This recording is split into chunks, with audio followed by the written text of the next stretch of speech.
Hello everyone. Today I'm going to dehydrate roasted green chilies. This is Rebecca from stockingmypantry.com.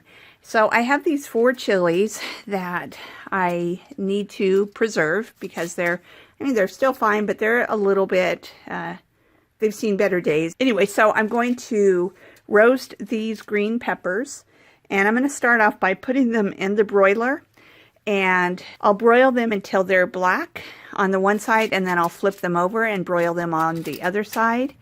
And it'll probably take around 15 minutes on each side. While those are broiling, I'm going to go ahead and prepare these for dehydration. Now, I have here 6 cans. They're 4-ounce cans of diced green chilies, fire roasted and peeled. So these have already been roasted, and you can see I have the expiration dates on them, and it's quite a long time until they expire. But I'm just wanting to free up room in my pantry, and so I figure as long as I am dehydrating the fresh green chilies, I'll go ahead and dehydrate the canned ones as well, and just put them all together. All right, so I'm going to go ahead and pop these into the broiler, and while I'm doing that, I'll work on preparing the cans. I'll be right back. So I debated about whether or not to drain these chilies, but I think what I'm going to do, and hopefully this will work, is just dump them onto, once I open up the jar or the can, dump them onto a dehydrator tray and dehydrate them with all of their juice and everything into like one little circle, and then that way I would have an equivalent amount if a recipe calls for a can of diced green chili. So let me give that a try with the first one, and then I'll decide what to do with the other ones. Let's see how much liquid there is. Well, there's kind of a lot. So see, when I press down on it, it does ooze out a fair amount. So I think I will lightly drain them and then put them onto the tray in a circle, each can. Okay, so I'm just going to put the contents of one can into a heap. And actually what I might end up doing, because look how, I don't know if you can tell how big this is, but even when it dehydrates up, it might be too big around to fit it into even a wide mouth jar. But having it in a defined space like that will help me know how much, like how many teaspoons or tablespoons equals a can. And so I'm still going to do it like this, and then that way I'll be able to make note of how much goes into one jar, or how many, equals one can, how many tablespoons of these peppers or teaspoons of these peppers equals one can. And then that way, if I have a recipe that calls for a can of diced green chilies, I will be able to know how much to put in. So, and I suspect these will take quite a while, since I'm putting them on a fruit leather tray, and since they're so moist. But I'm going to actually pause this video while I go check on the ones that are in the broiler, and then I'll come right back and finish up these. Okay, I flipped over the fresh chilies that are in the broiler, and they're about halfway done now. Might need to go a little bit more than that. And I put the first tray of the chilies, the canned chilies, into the dehydrator, but I haven't started it running yet. So I'll get these 2 ready, and I may as well start them also, even if the other chilies aren't quite ready.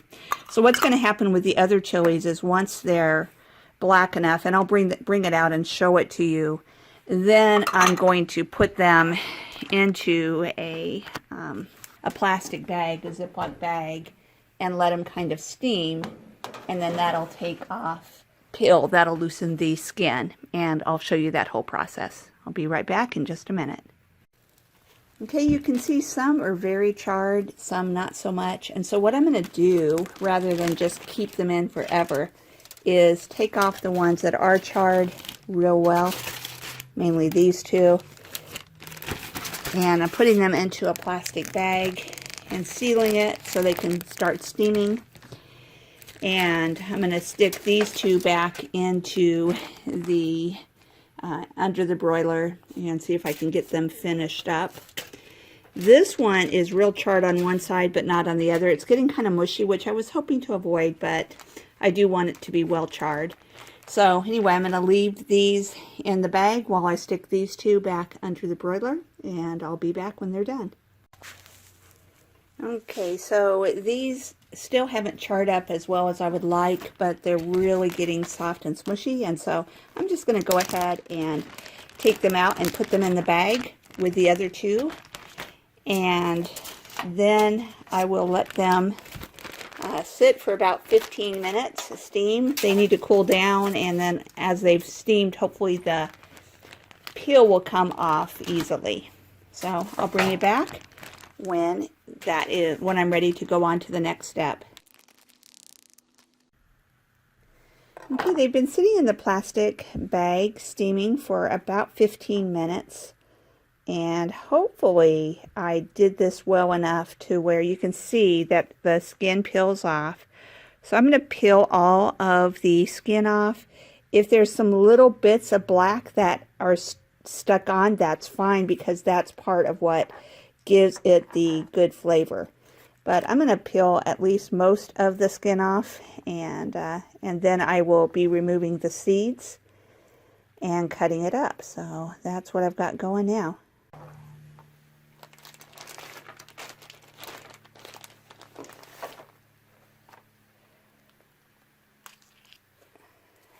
Okay, so this one peeled a lot easier than the other one, and I think it was because it was more black, and yet the pepper wasn't completely cooked and mushy. See, part of what the challenge is that, and this is something that you can kind of keep in mind when you're doing this, is that you want to put it as close to the broiler as possible.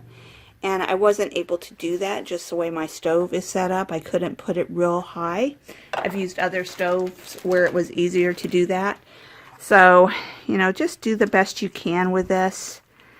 And, you know, it doesn't have to be perfect. If you have some little bits of the skin on. See, this one's coming off pretty easy, which is nice. Okay. And I'm not worrying too much about getting all of the seeds out, because there's not a ton of seeds and they're not overly hot, so it's fine. If you have somewhere there's not too much black, start in an area that's black, because that part peels easiest. And then from there you can get most of the rest of the peel off. Okay, so now what I'm going to do is I'm just going to cut these up and put them on a dehydrator tray, and I'll show you what it looks like when I get that part of it done.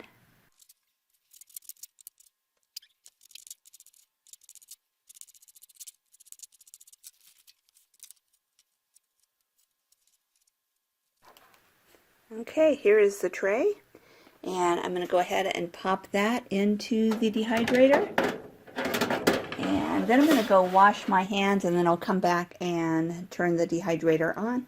I'm going to put it at 125, and I'm going to set the timer for just about 6 hours, and then I'll come back and check. And around that time it's going to be about bedtime, so I'm sure that I will be letting it run overnight as well. I'll see you in just a little bit.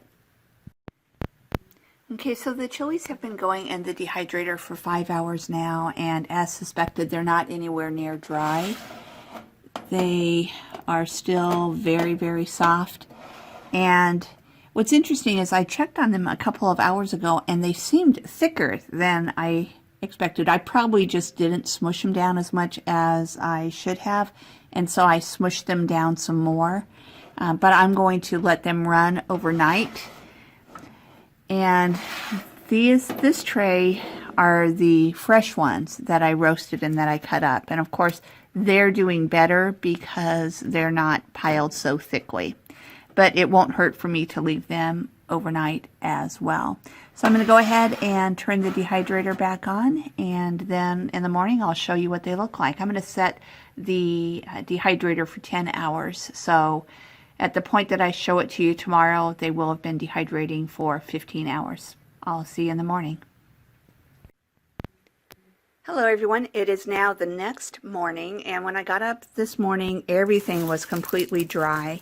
These are the 4 chilies that that were fresh when I started, and then these are the canned ones. I've got this sheet and then another sheet with 2 on it. These were kind of flat. As you recall, I flattened them out, but they weren't really going to fit into jars well, and so what I did is I just picked them up and I just crumbled them like this. I then also measured to find out how much dried there is to 1 can, and I'm going to make a note of that. I have a notebook where I track all of this type of thing, and I recommend that as you dry things, so then you'll know how much to use in a recipe that may be previously called for fresh or canned or whatever of the item that you use, so you know how much to use. But now here's something that's kind of interesting, is some cans had more than others. I don't know how much you can tell, but this is a pretty good solid 3 tablespoons, and this is 2 tablespoons. So I'm just going to make note of that in my notebook, and a lot of it'll just depend on how much spice I want to add to something. A lot of times I might just add in a tablespoon or even a couple of teaspoons to something. Just kind of depends on what I'm cooking. But I'll know that a small can of the diced green chilies equals 2 to 3 tablespoons of dehydrated. Okay, so now I'm going to go ahead and I'm going to put all of these into a jar and see how much I end up with.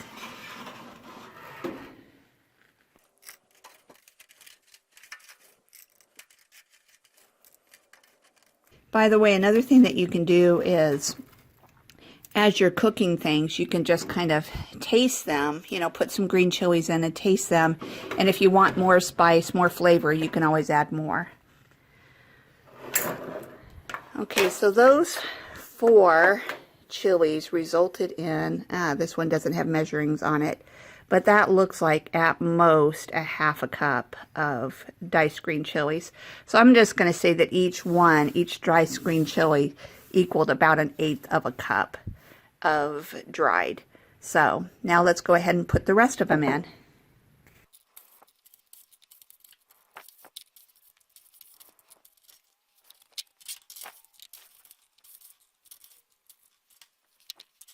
Okay, so this is a pint jar, and you can see it's not completely full. So I probably could fit a couple more of the small cans of green chilies in here if I wanted to. So I started with 6 cans. I had 4 fresh chilies. I would say you could probably fit about not easily 9 or 10 cans of the small cans of diced green chilies into a pint jar. So that is a good way to consolidate, to fit more into a small space in your pantry. It also enables you to use the exact amount that you want. Like I said, you might even sometimes just put a couple teaspoons into something that you're cooking just to give it a little added flavor. And you don't have to open a whole can and then try to figure out what to do with the leftover. So I do think that I'll probably continue doing this. I'll probably look for diced green chilies that are in a larger can at a better price. You know, maybe, I don't know if I can find a number 10 can of diced green chilies. If so, I would probably do that. And, or else just keep an eye out on ones that are on sale at a good price. But for now, this will be enough to keep me going for a while. So I hope that you enjoyed this video. If you did, I'd appreciate it if you would like the video, and also if you would subscribe to my channel. Thank you so much, everyone. Have a great day.